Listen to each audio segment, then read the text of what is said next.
Bethany.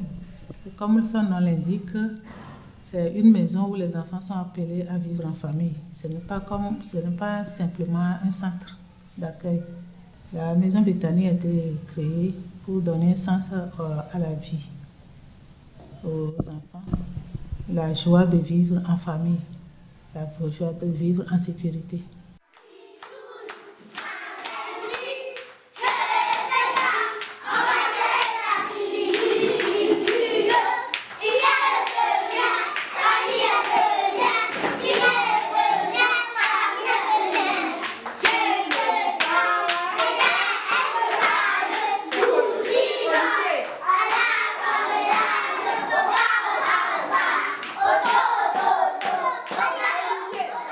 Tous les enfants qui sont accueillis ici, ils sont scolarisés. Nous avons la maternelle à la maison et sur le cours maternel ici jusqu'au CP. Au CP, ils vont à l'école, à l'extérieur. Et c'est selon chaque enfant. On n'a pas un système pour dire on fait comme ça pour les enfants. C'est chaque enfant. Il y a des enfants qui évoluent normalement. On les laisse aller jusqu'où ils peuvent aller. Et ceux qui trébuchent, qui peinent, on les aide. On les encourage à avoir au moins un minimum de bagages. Au moins le CPD, au moins le BPC. Au moins le CPD, sinon le BPC. Et après, on leur demande de choisir un métier.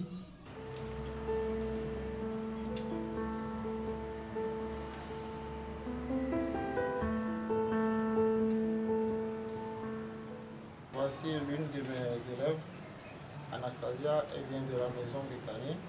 Elle est en formation pour 2 ans, donc elle a déjà épuisé un an même. Ça suffit largement qu'elle peut travailler elle-même, puisqu'elle maîtrise correctement les techniques du batik. Donc elle travaille bien, elle est à l'aise dans son métier, quoi.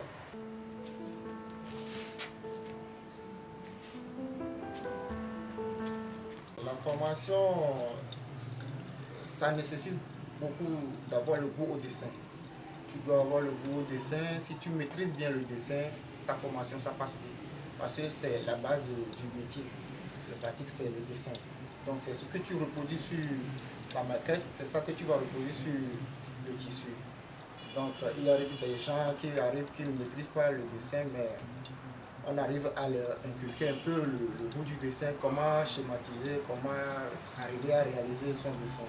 Mais elle maîtrise le dessin, donc c'est pourquoi ça passe plus à l'aise pour elle, quoi.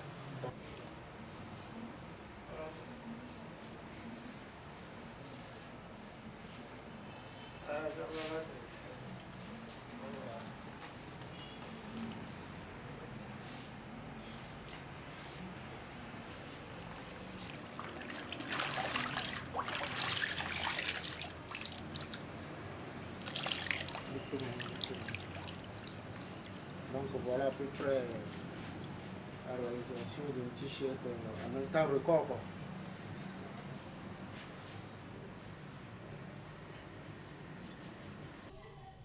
On ne leur impose pas un métier, mais c'est eux-mêmes qui choisissent. S'ils ne savent pas, on peut les aider, on peut les orienter à choisir quelque chose selon le comportement qu'ils ont à la maison.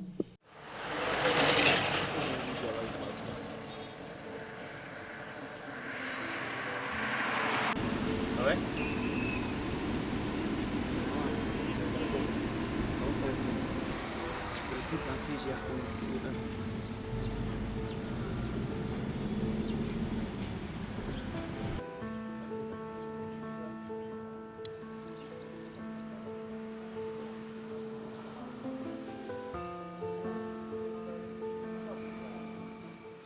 On va à Maison Bethany l'année 2005, pas l'année 2012.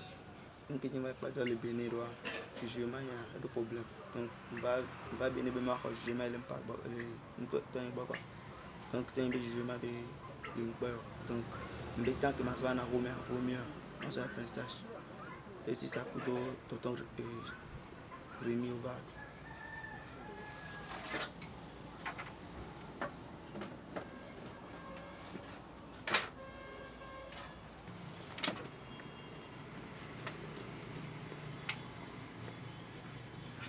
Maison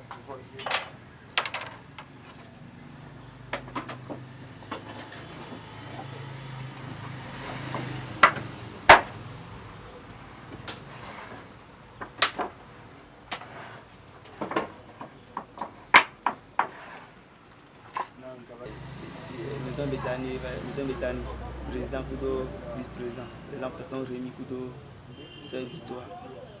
Victoire va signer contrat.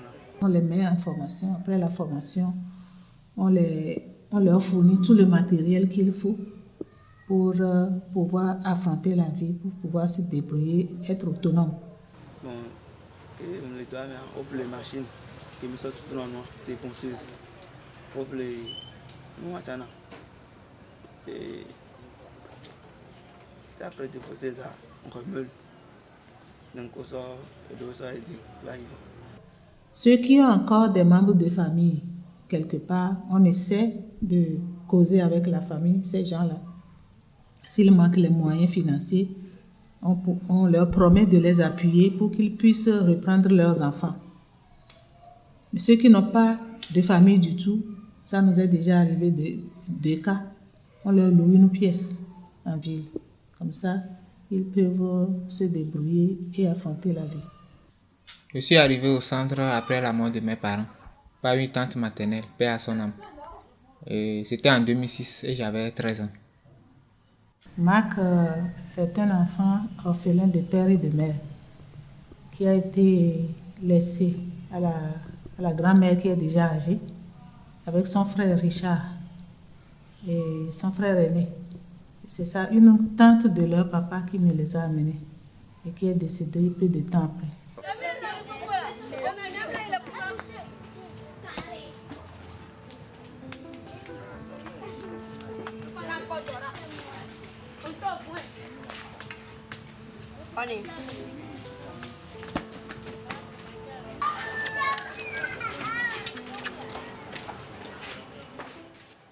Marc est arrivé ici en 2006 avec son frère. Il était au CM1. Il a eu son CPD. Il a commencé le collège. Il a eu le BPC et le lycée. Mais au lycée, il a eu du mal un peu. Maintenant, il fait la formation de sérigraphie.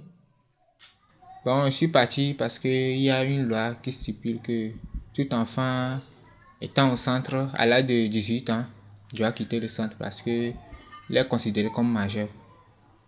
Bon, c'est pour ça que je suis parti. Nous sommes en Afrique, mais nous voulons fonctionner comme en Europe. On considère que la majorité est à 18 ans. Effectivement, en Europe, les enfants à 18 ans quittent leurs parents. Donc, nous voulons suivre cette loi. C'est pour ça que l'État demande à ce qu'à 18 ans, les enfants intègrent leur famille.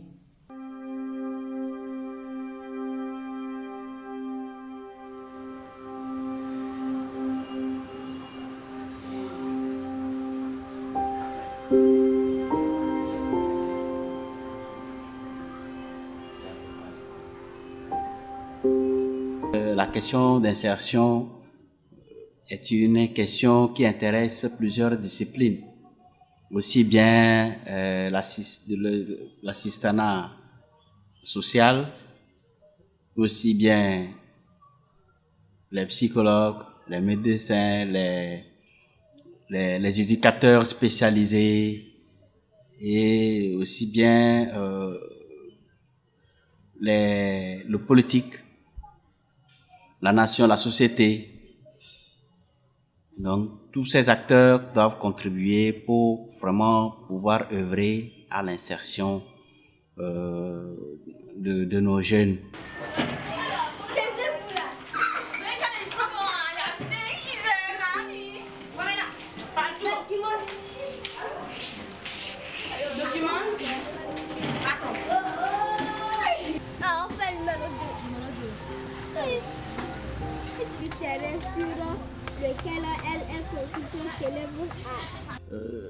La bonne insertion devrait bien passer par l'insertion dans la famille. Et nous sommes vraiment navrés de constater que à l'intégration des enfants dans le centre, les parents font des promesses, ils prennent des engagements, ils demandent, ils montrent leurs difficultés, mais à force de constater eux-mêmes, c'est-à-dire qu'une certaine aisance, peut-être des enfants ici au centre, et de se voir de plus en plus c'est-à-dire libres de leurs enfants, ils tendent à ne plus venir rendre visite à leurs enfants. Ça commence par des visites mensuelles, après des visites annuelles. Et bon, avec le temps, ils disparaissent. On les appelle, ils ont changé de contact ou ils ont changé carrément de maison.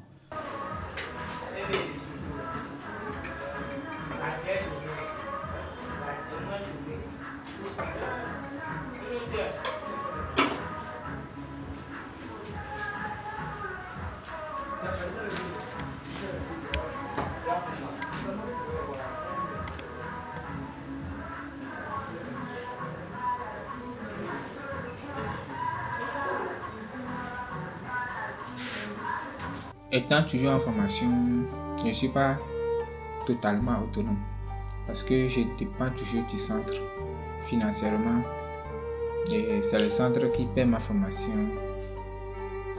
Et chaque fin du mois, bon, le centre me fournit de la nourriture.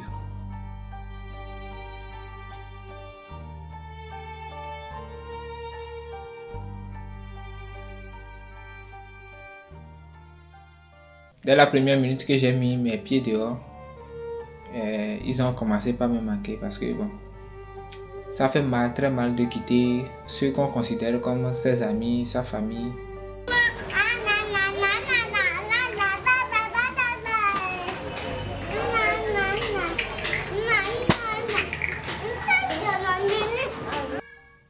Mais il faut quand même qu'on se pose la question pour savoir dans quelles conditions nous intégrons les enfants.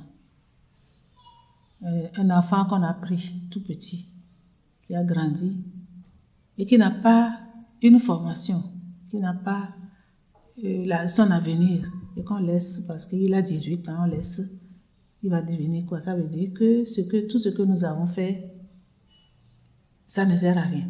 Étant au centre, je voyais le monde comme quelque chose de facile, quoi. Comme ici, tout nous est dû, on mange, on fait tout ce qu'on veut, quoi. Si tu demandes quelque chose, on te le donne. Donc, moi, je croyais que dehors serait aussi facile comme ça. Mais bon, arriver là-bas, c'est vraiment difficile, quoi. Parfois, tu te réveilles, tu vois des gens dans la rue, tu as besoin d'aide, tu leur poses la question, ils perdent même à te répondre. Donc, la vie est vraiment difficile. En Afrique, nous savons que la famille, ce n'est pas seulement le papa, la maman, mais il y a aussi les oncles, les tantes, la famille élargie. Mais force est de constater que ces personnes, il y a un abandon qui ne dit pas son nom de ces enfants. Et ça n'aide pas dans l'insertion. Seul chez moi à la maison, je me sens dans une très grande solitude parce qu'il n'y a plus personne avec qui causer. Bon, souvent on a l'habitude de se taquiner à la maison, au centre, donc j'ai cette habitude-là, mais bon, il n'y a plus personne ici à taquiner, causer avec lui. On se retrouve parfois avec des jeunes dont on ne connaît plus la localisation des parents et la charge, l'insertion devient maintenant une insertion purement sociale à faire. Donc, et les jeunes, ces types de jeunes vont durer dans le centre, ils vont se poser beaucoup de questions et parfois il émerge des difficultés même identitaires. Ils se posent des questions. Pourquoi je suis abandonné? Donc, parfois, ça crée même chez certains enfants des troubles.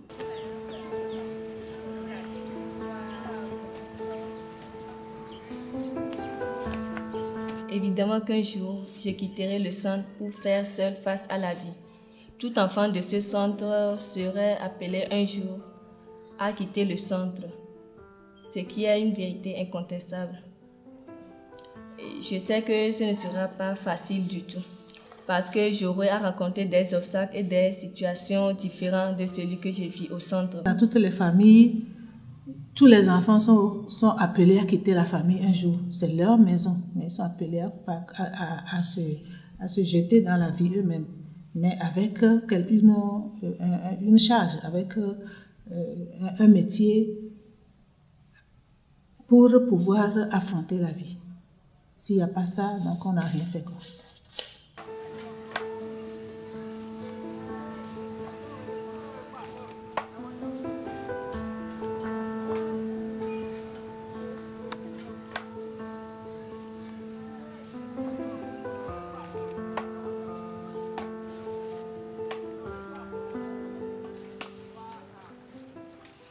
Et la meilleure insertion, elle commence au début de la prise en charge.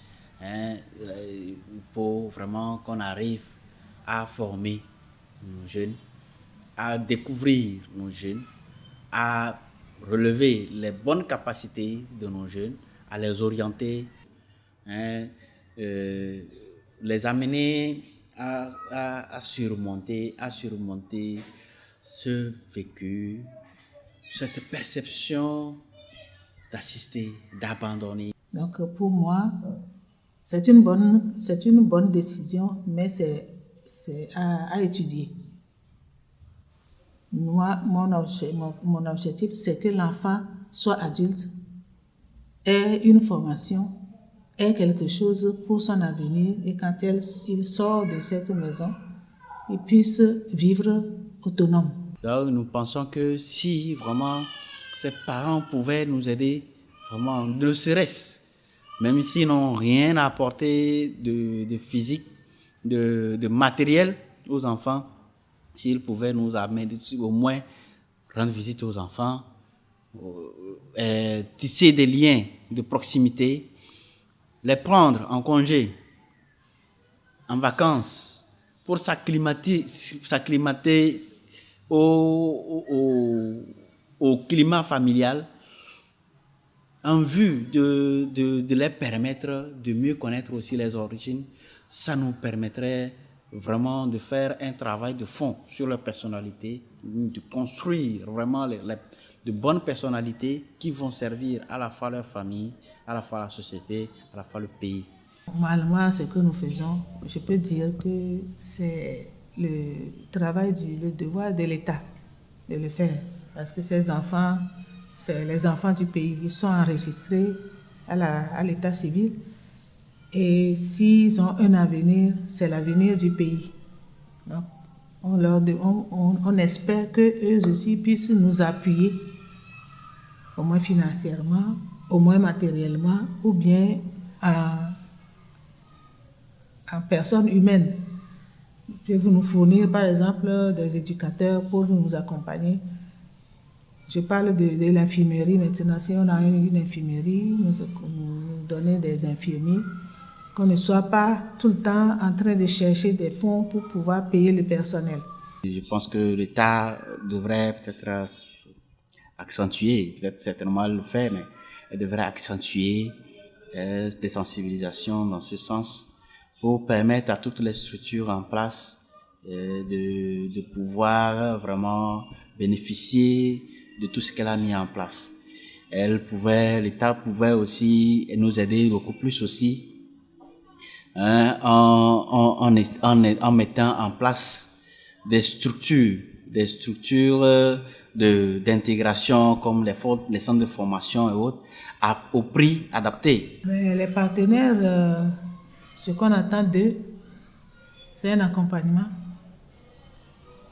Notre objectif, c'est d'arriver à avoir une autonomie au moins alimentaire. Donc, chez les partenaires, nous venons de commencer le centre. Ça fait déjà 18 ans, mais on va doucement. On a encore besoin de beaucoup de choses pour terminer le centre. On a beaucoup de projets sur le centre. Les enfants n'ont pas encore de dortoir. Là, ici, là où nous sommes, c'est la maternelle et la garderie. Donc, ils n'ont pas encore de dortoir. Le dortoir, on veut une petite infirmerie aussi dans le centre, là où on peut accueillir le personnel. Là, actuellement, nous sommes en train de construire la cuisine et le réfectoire. Jusqu'à présent, ils n'ont pas de réfectoire, on n'a pas de cuisine. Là, on est en train de construire grâce aux donateurs. Et cet appui financier que nous voulons, nous demandons, nous espérons des partenaires.